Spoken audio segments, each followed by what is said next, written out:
I say papaya, you say mango. I say mango, you say papaya. I got myself 11,000 subscribers, and every one of them play D&D tonight. Coconut, coconut, you know coconut, banana. I say banoconut and you say canan. When I say mamaya, you say papango. You say papango, I say mamai. Coconut, banoconut, banoconut, canana. When you say banoconut, I say canai. Huh! I got myself 11,000 subscribers. So we gon' play D&D tonight. Hey. Well, that song came out pretty good. Greetings, programs. Hankerin Fernail here. We got another episode on our hands, Dungeons and Dragons. The show about Dungeons and Dragons where I get all boisterous for no damn reason and drag what could have been said in 3 minutes into 30. And that's how it's gonna stay. That's how we like it. Nothing else to do but listen to a bunch of bullshit. D&D. Alright. Well, what's up tonight? Oh boy, Hankerin, what is on your table? You got some kind of seismic upheaval going on your game board. Actually, no, I think it's just a copy of Citadel's back there, angling up the board so that you guys can see the absolute fantasticality taking place in 5e. I'm back in a craft game, fools. You guys know my campaign, 2 years in the running. I think 31 total sessions. Yeah, it was fantastic. Finally came to a close. Last session we didn't defeat Asmodeus per se, but one of our characters actually absorbed and contained him, taking the next 700 years to let that evil force dissipate. This amount of time could be endured because the person in question also happened to be a vampire who cannot die by normal means. Yeah, you know how D&D campaigns get. They get crazy toward the end. Shit gets crazy, man. Well, when I say mango, you say papaya. So I am back in the craft game. The point of the end of the campaign story is that my time as a DM, at least for that group, is coming to a close. But before it comes to a close, I have one more piece of craft game that I want to drop like a D&D bomb on your butt. Drop it right on the top of the butt, the upper cheek. And that is the massive question that I hope many of you are asking, because it's a really good question to ask right now considering global conditions. Is 3D printing just some kind of fad? Just some kind of bullshit where somebody just wants you to buy some crap? Or is it actually the revolution that people say? Now, I'm not qualified to answer that question, but by golly, I'm going to ask it anyway. Let me just, well, I am qualified to ask it, not qualified to answer it. I got myself 11,000 subscribers. That's a little subnote of the video, by the way. 11,000 subscribers. Epic. So, I said to myself, man, 3D printing, I hate 3D printing. I don't want to get involved with that because it means 3D modeling. And I've been 3D modeling my whole career, and it is not easy. It is not simple.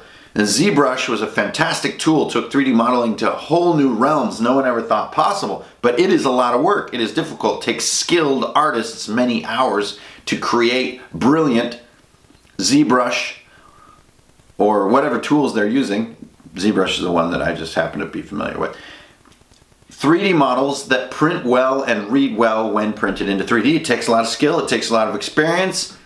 Usually they're like game dev types and they're totally awesome people, but it takes skill. That's the point. So it's not like you just walk up like me where I buy some styrofoam, hit it with a cinder block, paint it black and gray, and like it's awesome. No, it's harder than that to make 3D models that read well in 3D printing. So I said to myself, I don't want to get involved with this shit. I don't want to do more 3D modeling. That sounds like work. That was years ago. Things are changing, you guys. The price of 3D printers is dropping like a rock. And the market for getting your hands on the STL files, the model files that you pump into your 3D printer to output incredible dungeon kits like this, they're becoming more ubiquitous. So how do you decide where to get your okay, let's just assume you have a 3D printer. Okay, that's an assumption of this entire freaking video. Let's assume you have a 3D printer. Where do you get your STL files? Do you sit down and learn 3D modeling? Do you take a crash course in ZBrush? Do you spend all your nights, learning how to do, hard surface modeling and basic shape design and get all the detailing right and also master the art of what amount of detailing is going to work well with the 3D printer? What you're going to do is seek out a good source of STL files. All right? Now, STL files are what you're going to feed right into the 3D printer, and they're going to pop out awesome stuff like this. Where do you get them? Well, this is the first place that has really come my way where you can get these awesome files, get lots of them, and for cheap, and get on the ground floor. Okay, that's all exciting. Hankerin, why are you doing an advertisement? This is about Rocket Pig's Kickstarter called TILESCAPE. Now, at first I freaked out because I was like, TILESCAPE, what? That's Scotty's shit. Apparently, they kicked it with Scotty. They had a convo. Scotty said, no, man, I'm DIY. You guys can do whatever you want. And once again, Scotty proving his Yoda-like stature out on Dagobah, being the king of the badasses. So, a tip of the hat to you if I had a hat. All I have is a VR pattern baldness going. Do I have a hawk mo? Do I have an opposite mohawk? Because they have the dopest 3D models ever to hit. Well, their 3D modeling is fantastic. But there's a lot of people out there doing great 3D modeling, so it's hard to say. You get a ton of STL files with their backer levels, by the way. A ton. It's really cheap and it's a mega bargain. Remember, you have to print these out on your 3D printer. So if you still have to print them out, then why are you so compelled to go and back these guys? I'll tell you why. Because they hooked me up with all these printouts. Like, I don't know if you can tell, but look, these are all modular. And they all fit together with these great little tabs. And this is 2 tiles right here. And you can see, and we're gonna get the photo feed going right up here like on a newscast. So in the photos you can really see how tasty these are. But these things are amazing. They're super sturdy. They fit together really good. Like, look how good they fit together. So when I put this together, right? This whole thing, look at this. It's awesome. It's totally solid. Like, look at that. It's radical. So, is the quality of Rocket Pig's design why because the printouts are so good? No, remember, you're printing these out. The reason that I want you guys to at least go take a look at their Kickstarter campaign is these guys just hooked me up with all this stuff. And to me, it says a lot about what kind of movement they want to be a part of. They are grassroots, for real mofos who are rolling up on D&D and want to be part of it, not just, skim bucks off everybody. And if you take a look at their backer levels and how many STL files you get, it is awesome. They do these core sets. Their cavern set is really well sculpted. I got a hats off. I should have worn a hat for this video. So they sent me some awesome little barrels and crates. They sent me these cool fungus blobs. And then some spiders. Here's the barrels. They're like totally perfect and cool. Everything is like perfect 28 mil scale. They got these little swinging doors, which are just awesome. And they don't come apart. It's not like this is ever going to fall out. This thing is like built in here. And it all fits together, whoop, just like that. See, it's totally sweet. But the main thing that is just blowing my mind about Rocket Pig and TILESCAPE is that they are so openly just approaching the hobby. And so I owed it to them for sending me this huge box of stuff to think seriously about the impact of 3D printing on the hobby. It's coming, you guys. Now, there are limits. So like with styrene, for example, like this. All right, that's huge, right? And it's much easier to get huge volume with styrene. But here's the thing that blew my mind and decided, like, never again will I troll on 3D printed terrain. It's awesome. Because if you know your painting techniques, which mine are so dumb and simple that anybody can do them. I mean, I have no idea what I'm doing. I'm improvising all the time. But if you know your painting techniques and you trust them, everything matches. It fits fine. Even though this is on gigantic scale, and this is on perfect 28 mil scale, it works great. So it just expands your toolkit. But there's something I vastly underestimated, which is the joy of precision. None of my work really is precision oriented. Precision to me is not really a commodity that I'm a vendor in. Precision is something I leave to other people. But with this 3D printed stuff, the precision is epic. I mean, look at how tasty this is. You can just turn this in one piece. Now let me get that out of the way. I mean, how cool is that? Look at that. I can't even reach that end. And I can just, I mean, hell yeah. So anyway, as you're playing, you can do this with your players and see your whole thing, and it's completely solid. But anyway, the precision of this is really fun. I really underestimated how cool it feels to see little 28 mil minis perfectly represented in a 28 mil grid. And you know, I hand draw all my grids and they're all wonky and crazy, but this is not like that. This is awesome. Okay, whoa. So that was the first step, is I made this nice, and you know, I made a bunch of things. I made this L-shaped deal. I made one long corridor. I made one huge room. You can do all kinds of stuff, but this is just the sort of the wacky little zigzag cavern I wanted to show you guys. More interestingly, I broke all the rules and made this. This is my 3D printed roll box. So isn't that just corner tiles all put together that are 3D printed, Hankerin fingernail? Well, sort of, but I broke the cardinal rule of all modular terrain, which is I glued this sucker together. Hear that? What's that? I made a custom, very precise fit polystyrene floor for the rolling box so that I can use my metal dice, because there's one thing about 3D printed plastic is that it's pretty hard, right? Which is awesome for durability and for play feel. It kind of matches how minis feel, and it's really great. But if you want to roll metal dice on it, ooh, that's a little hard for my taste. So I prefer this feeling. Oh yeah, nice and thumpy. So I made this polystyrene floor, painted it all in the same style, and now I have pretty much my favorite rolling box. This is just a simple, compact rolling box that doesn't take up a ton of table space. It's bulletproof solid. Like, the thing is really, really solid. And you just get all these little precision details from the 3D modeling. Okay, so why are you freaking out on this stuff, dude? This is just a long advertisement, right? Well, I did more than that. Let's just put that over there. See, the thing's just made out of iron, I swear. Okay, let's get our dungeon. See, how cool is that? I could never do that with my stuff, by the way. My terrain, as DM Scotty has pointed out, is wobbly bobbly.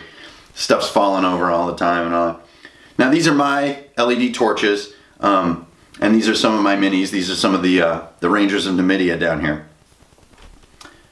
So I decided, you know, what I need to do is step to the table.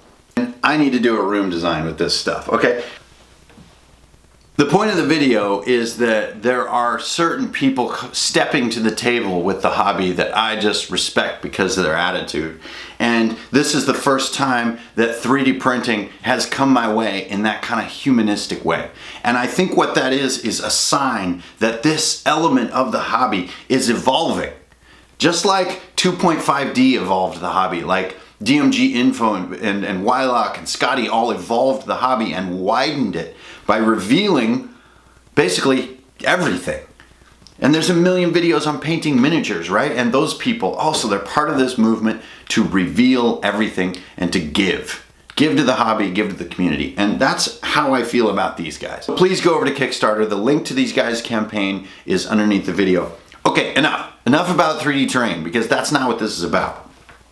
Well, it's totally about that. It's more about the room that I started dreaming up with the 3D terrain. So what I decided to do was, you know, 3D terrain really prides itself on fog of war, right? And so I wanted to imagine that scenario. So I'm going to remove my contents. These are my fungal blobs. These are my spiders. And if you're getting ambitious, it's even this. Like, look how cool that is. Just a whole final chamber is just removable and it holds together and it's awesome. So I'm just going to tuck that in my little DM's corner. I've got my treasure chest back in there, which is, you know, totally a mimic. I mean, I'm not an amateur. And then it just tucks right into there, and look at that, it's just gone. How cool is that? Okay, so now what you get is really high quality fog of war that is reliable and not wiggly and usable. Okay, so what's this damn popsicle stick? You know, this poor little humble popsicle stick seems a little... I need a 3D printed arrow. Actually, I totally do. So hey, Rocket Pig, there's my first request. I totally need a little tablet that's a 3D printed arrow, because it's really useful when you're a dungeon master. And you know, it wouldn't hurt to have little 3D printed difficulty class tablets. Anyway, just so everything matches, you know what I mean? Matching is really cool, right? So what happens? The Rangers of Midia come in here, and this to me is really useful because every dungeon has a sort of a zigzag section, a section where you want to spring something on them. It's not just a corridor, but it's not just a room. It's a little bit of a, whoa, what's going on here? Black represents negative space here. So you actually have a weird giant cavern, and the walls are the only remaining walls of what used to be some kind of superstructure through here. So it's a drop off. Whoa, awesome.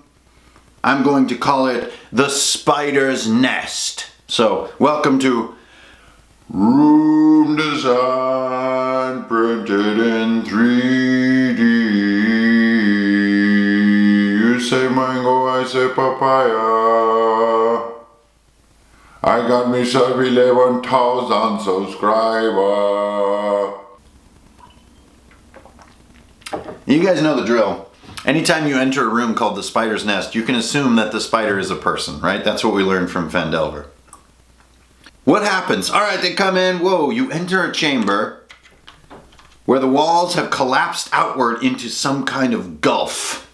The floor below and ceiling above are too distant to see in the gloom, and the flicker of 2 torches illuminates a zigzag in what remains of the floor ahead. Behind you, the great iron bands of a heavy wooden door creak with strange machinery, slamming the door shut, and somewhere inside the stone wall, you hear metal objects sliding, rotating, and clicking into place, and the door will not be budged. So, one-way ticket, y'all. You know how my dungeons are. Everyone freezes in their tracks. A strange biological smell, something musty, something sweaty, mossy, gooey, fills the air, something not right. And Stills, being a goblin, is relatively immune to these kinds of odors, moves forward and spots this barrel up here. We'll move both barrels up there. He goes up to investigate. Oh God, I'm choking on the biological noxious fumes. So Stills moves ahead. He explores a little bit. Ooh, what's in these barrels? Oh my God, it's a Vorpal sword. That's cool. He moves forward, and the more of the chamber is revealed as the other characters start to take their turns. And he does his perception check. Here comes Foxy, a little uncertain with this powerful aroma. Her little fox nose is just like twitching and freaking out. Stills makes the perception check, looks out into the room, and sees in the center of the room this massive, bulbous, fluorescent green fungal mass. Focus!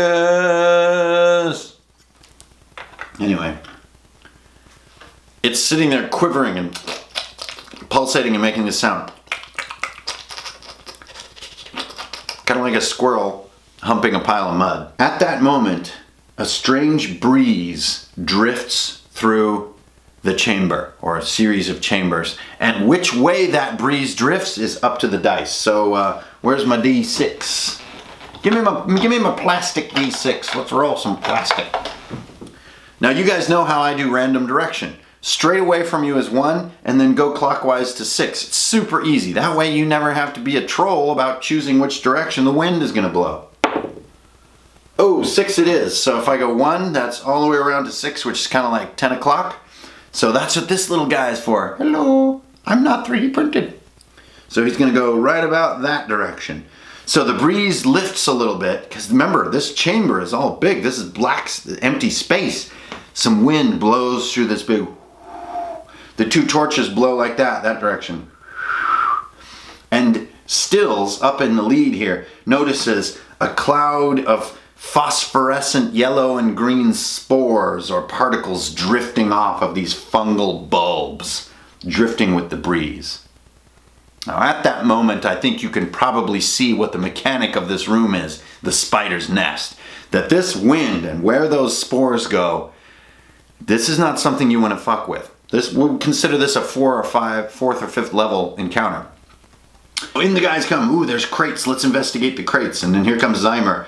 It's a fascinating species of fungus. I've never seen something so large in my life. Oh. Foxy has a high move, makes it all the way up here, getting a little more bold, wants to sniff. And we're back again to the DM's turn, and here's what's brutal. I roll direction again. I don't even have any enemies. I don't have a timer. I don't have anything. All I have is a fickle breeze, my friends. A fickle breeze. Maybe that should be the name of the room. 3 this time. So 1, 2, and 3. Just short of me. Like that. So the air must have reached the far end of the cavern and curved about and come back over. So the 2 torches go this direction. And this cloud of spores drifts over this direction. I hope you're getting the cue here. Alright, this door up here, which is now visible because of torchlight, and especially from Zymer's point of view, is closed. And there's a skittering sound as the first spider appears. Now I'm going to need my D4. My D4 is when the spider, the sort of the lord of the spiders, will appear. Oh, I rolled a 4. The PC's favorite. That means they have plenty of time to get into this battle before the real threat is going to arise. Now, they don't know what it is, but my tropes are right out in the... they're right out in the open. Real big believer in suspense and revelation. Okay. So the first spider appears. Oh my god. Okay, we got enemies. We got enemies. What are we going to do? Well, there's clearly a door up there. I mean, we either got to take these spiders out and see what's up beyond this darkness where we can't see through, or we just need to make a run for it. Well, I'm a scholar. I don't flee. They're mere insects. Helm, dispense with that beast. So, Helm takes his turn, moves up here. Zymer, feeling a little bit of courage, follows close behind. Stills, being wise, hides behind these crates and draws his short bow, summoning Foxy to come back with him. So him and Foxy are concealed. Actually, I think they could get a little further, like up here in their turn, without dashing, because I don't think this feels like a dashing encounter. Now, getting that far and making perception is a turn, so they're going to look into this dim, and at this closer range, this is what's awesome. The fog of war takes effect, and I get to reveal the next room that they see. Just like this, just that easy. Boom, and then it just attaches to the map. If I can see in the look at that, it's that easy. And now I've got a complete solid set. How sick is that? So they come up, they make their perception check, and they see, ooh, there's just more of a chamber back there, but I can't quite see because of line of sight. And then that's the end of the PC's turn. And we have my roll again. 4 this time. 1, 2, 3, 4 is right back here. So there's my little wind arrow. Everyone at the table can see it. The torches flicker this way. Really lucky roll for the characters, by the way. The spores up this way. And then I get to reveal another spider. The front spider lurches forward, attacking Helm.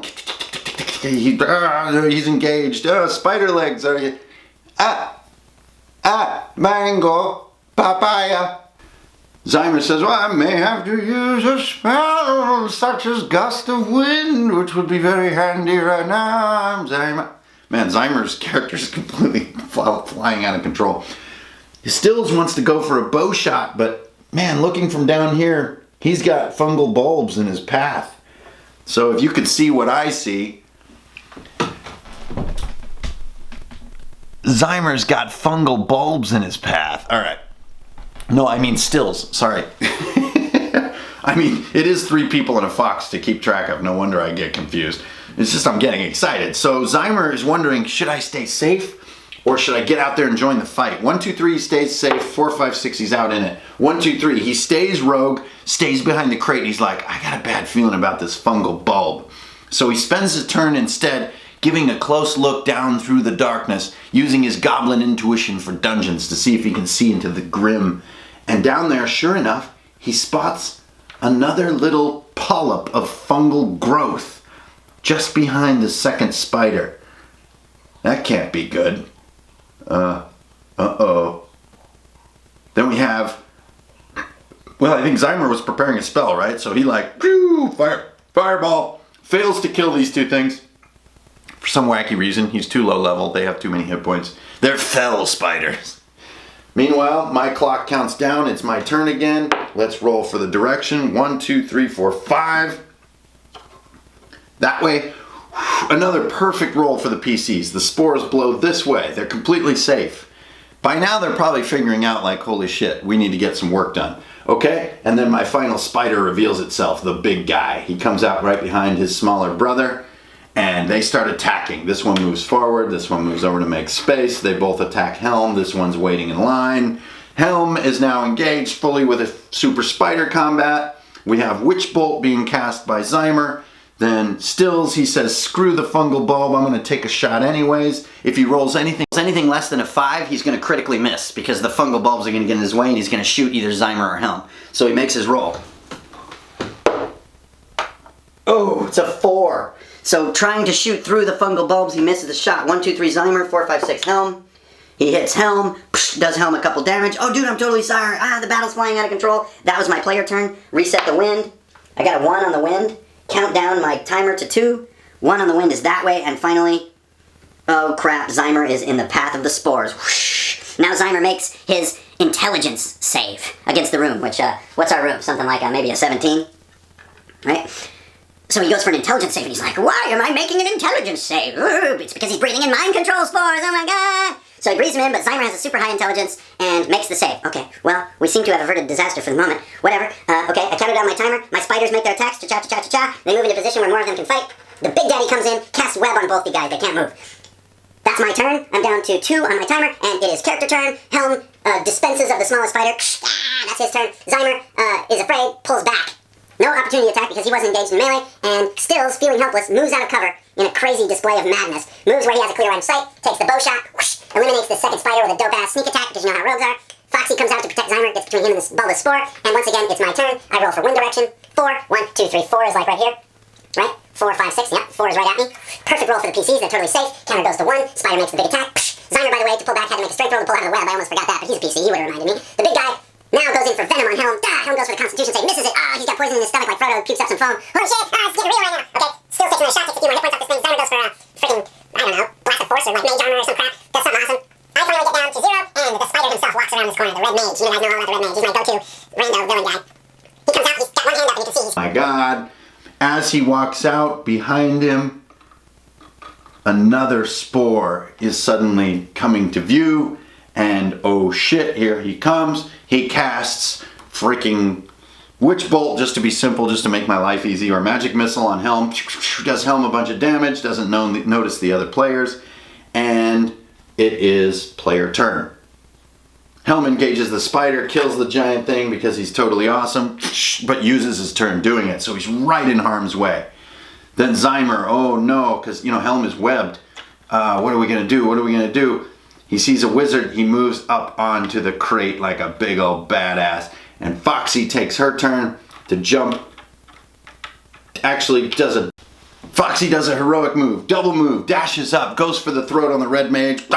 Stuffed cat. Makes the roll, does like 6 or 8 damage. The Red Mage is like, no! Then the players want a slightly different view of the battle. So like, ooh. Wow. Now what? Zymer's in position. He's got line of sight. He casts Charm on this guy. You are one of us. The guy fails the save. You're right, I was wrong to deceive you and to defy you, but you can't let your dog attack me. Still's like, that's no dog, asshole. Goes up, whoosh, goes for the bow shot, makes the roll, does like 13 damage. Oh, breaks him out of the charm. That was stupid. My turn. Wind. 1.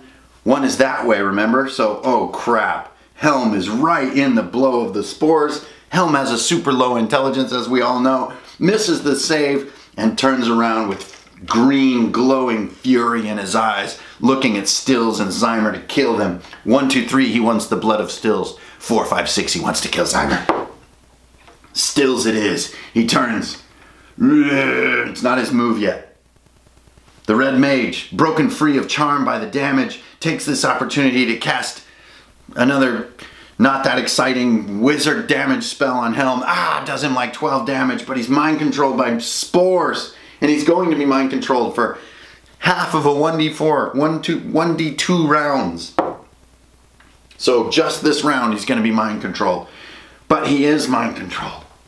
Foxy doesn't know what to do. Oh, she's never seen anything like that. But Foxy makes perception checks, notices the staircase leading up, and some kind of path of footfalls leading back into the rear chamber. And barks in Foxy voice. Do foxes bark? Stuffed cat. Then it's, did Zymer go that time? I don't know. I'm getting too excited, too confused, because I'm trying to move through it quickly. Either way, Helm comes up, attacks Stills. Oh my god, it's player versus player. No. Does Stills a ton of damage and drops him. What the fun? No way. Used his turn doing it, but shakes off the PvP gas. He's like, what have I done? Zymer takes this opportunity, goes up, heals Stills for 4, brings him back up. Foxy comes back, barks, starts biting at the red mage again, does like 3 more damage. Foxy's done more damage than anybody so far. It's amazing. Roll for wind. 1, 2, 3, 4, 5, 6. Right over there toward the armor. Ooh. Looks like on a 5 or 6 it misses Helm. Not good enough. Helm gets in the gas again. Misses the save again. Has another 1d2 turns of mind control. Only 1 turn, but it's going to be his turn. Red mage attacks. They counter. Helm comes through again. Oh, Zymer has to blast him, and they're going to talk about this for years. Then Still's barely alive, manages the killing blow on the spider. They loot his body. Helm snaps out of it, and they start to move on. But every turn they take to search this room and search the bodies, I'm going to roll this breeze. 1. Ooh, now the wind is going that way. Oh, Stills is in it. Oh, they're killing each other. They finally find their way back here, and bing! Treasure chest. Roll on table G, mofos. Oh, yeah. That G table. Then they're like, fuck these spores, and up onto these cool stairs they proceed.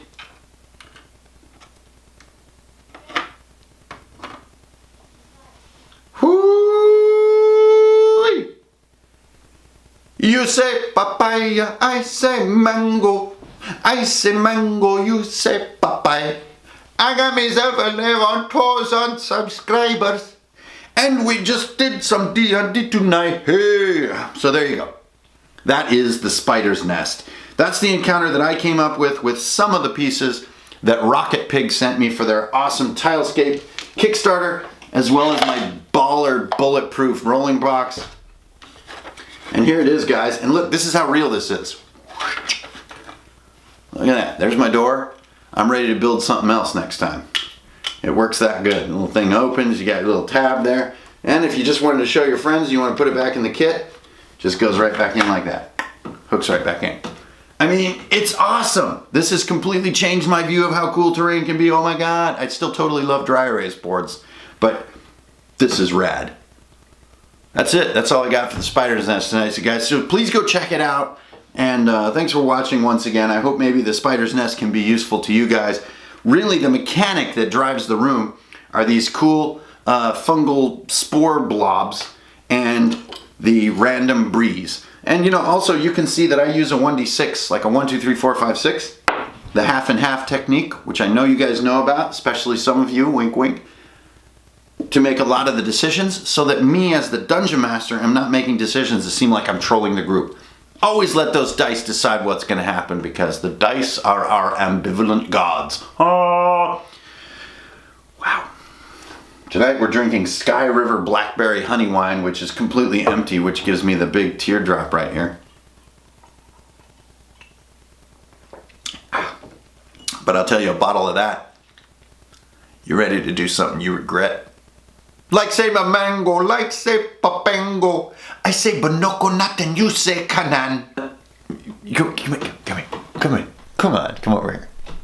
Come on. No. Hey man, you all right?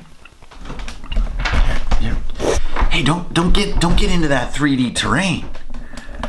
I don't know if you're ready to check that out yet. Whoa. That shit is tasty. Strength, honor, honey mead. Honey mead?